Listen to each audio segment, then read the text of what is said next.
Hi everyone, I welcome you all to another session of my tutorial, and today I will be discussing about auto captions with CapCut Windows software.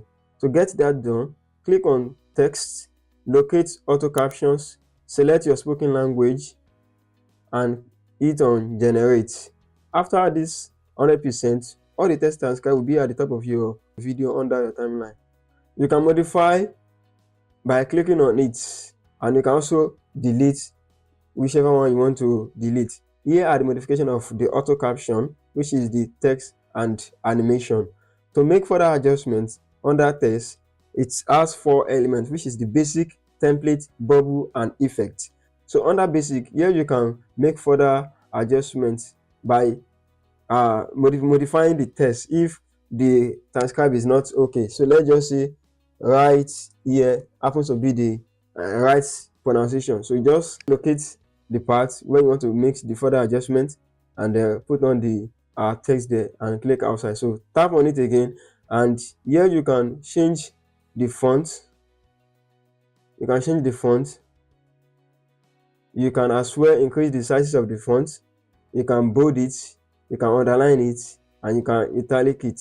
So depending on what you want to work with. So this happens to be the uppercase, lowercase, and title case. You can also change the text color from here,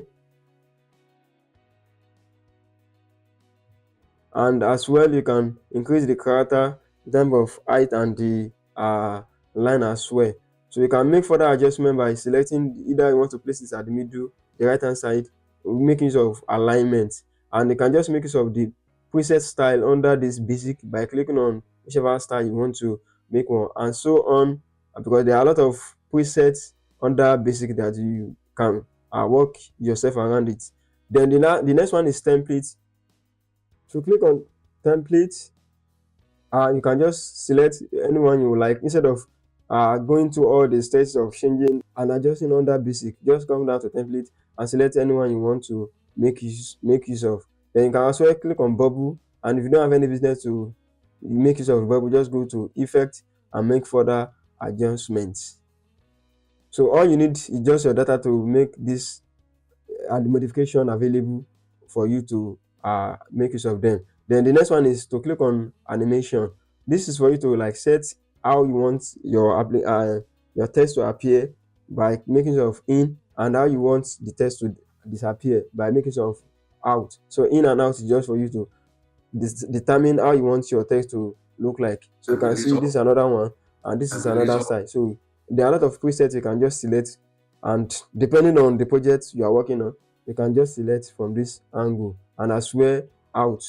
So you don't need to stress yourself too much. Then you can make use of the loop. This is just for you to continue making some useful animation. Then you can click on caption to determine how you want this to look like as well. So all these modifications are just like a quick preset for you to modify your text so that it will look captivating to your audience. So this is what I want to discuss today. If I have passed another knowledge to you today, please kindly hit on the subscribe button to subscribe to my channel, to support me and encourage me to do more beneficial tutorial for you all. Thank you and enjoy your day. See you next time.